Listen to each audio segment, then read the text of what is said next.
about the man who left me, about how I couldn't move on. And he helped me. He gave me tools and strategies and hope. And now I'm here, in bed with you, betraying him.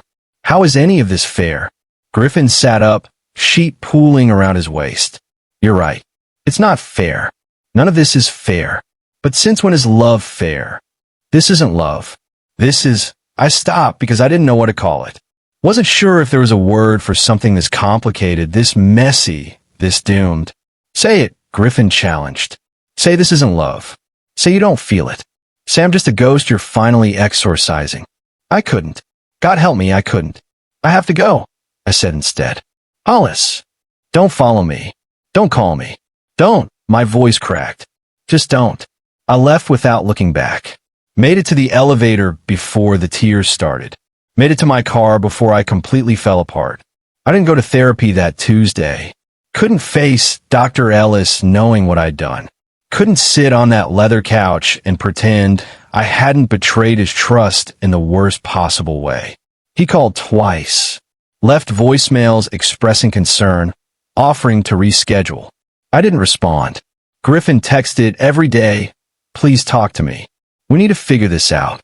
I can't stop thinking about you. I didn't respond to those either. 2 weeks passed. I went to work, came home, stared at the walls.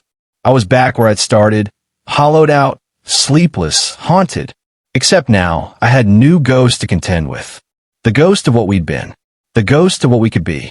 The ghost of the good man whose marriage I'd helped damage. Then on a Thursday evening, there was a knock on my door. Dr. Ellis stood in my hallway, and he looked nothing like the composed therapist from his office. He looked wrecked, tie loosened, eyes red, jaw clenched so tight I thought his teeth might shatter. We need to talk, he said. My blood turned to ice. How did you? Griffin told me. Everything. Tonight. He confessed.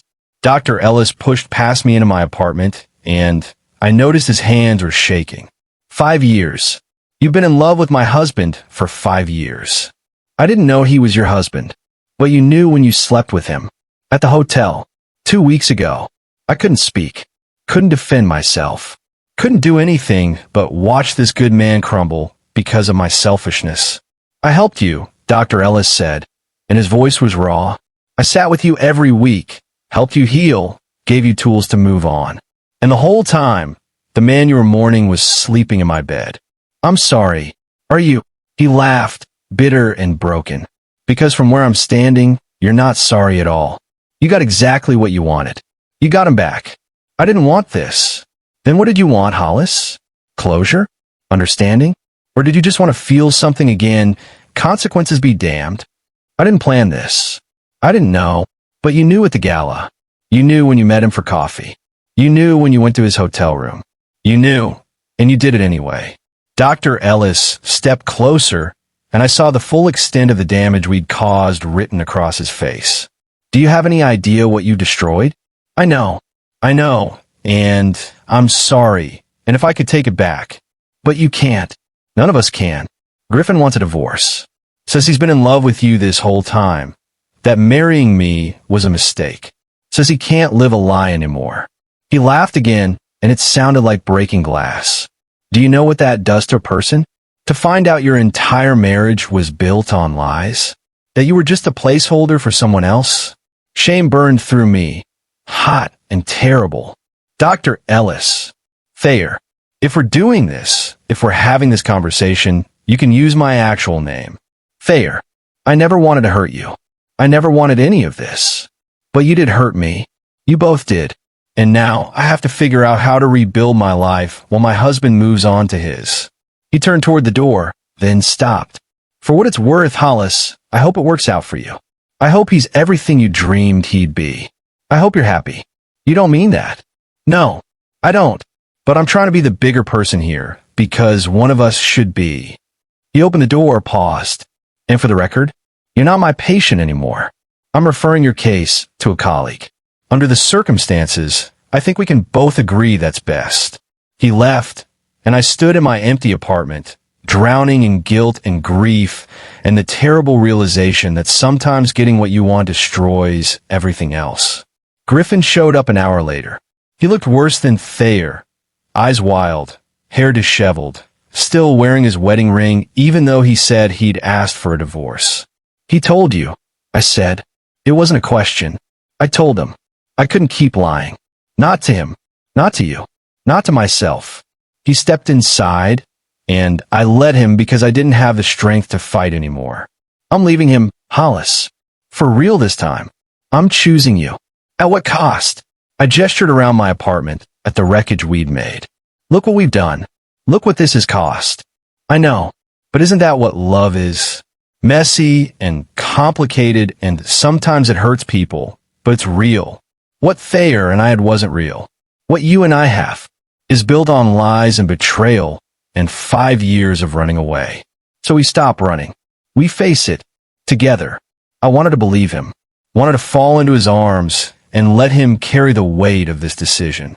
Wanted to believe that love conquered all, that we could build something beautiful from the ruins.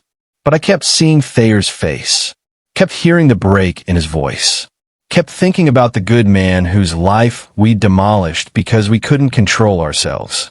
I can't, I whispered. Griffin froze. What? I can't do this. I can't be with you. Not like this. Not knowing what it cost. Hollis, you need to go back to him. You need to try to fix your marriage. You need to. I don't love him. Griffin's voice cracked. I love you. I've always loved you. Doesn't that matter? Of course it matters. But it's not enough. Love isn't enough when it destroys everyone around it. So that's it? You're just giving up? After everything? I'm not giving up. I'm letting go. There's a difference. He stared at me, and I watched him break. Watched 5 years of hope crumble into dust. I left Thayer for you. I didn't ask you to, but you wanted me to. The second you walked into that hotel room, you wanted me to choose you. Maybe I did, but that doesn't make it right. He stood there for a long moment, and I memorized him. The curve of his jaw, the set of his shoulders, the way his hands clenched and unclenched like he was trying to hold on to something that was already gone. I won't beg, he said finally. I did that once. Left you a voicemail every day for 3 months after I moved to Chicago, begging you to forgive me. You never called back. I never got them. I changed my number. Something flickered across his face. Understanding, grief, the terrible knowledge that we'd been missing each other for 5 years because of timing and pride and fear. Of course you did. He turned to leave, and I let him because this time it was my choice. This time I was the one letting go. At the door he paused.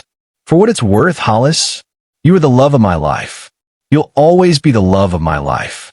I know, I said. You were mine too. He left, and this time I didn't fall apart. Didn't cry. Didn't chase after him or change my mind or convince myself I'd made a mistake. I just stood in my apartment, surrounded by the ghost of what we'd been and the ghost of what we could have been, and I let him go. 3 months later, I got a wedding invitation. Not from Griffin, from Thayer. He was remarrying. Someone he'd met at the hospital, someone who made him laugh, someone who wasn't carrying the ghost of someone else. Inside was a handwritten note. Thank you for being honest. It hurt, but it freed me. I hope you find your freedom too. I didn't go to the wedding, but I sent a gift and a card that said simply, you deserve happiness.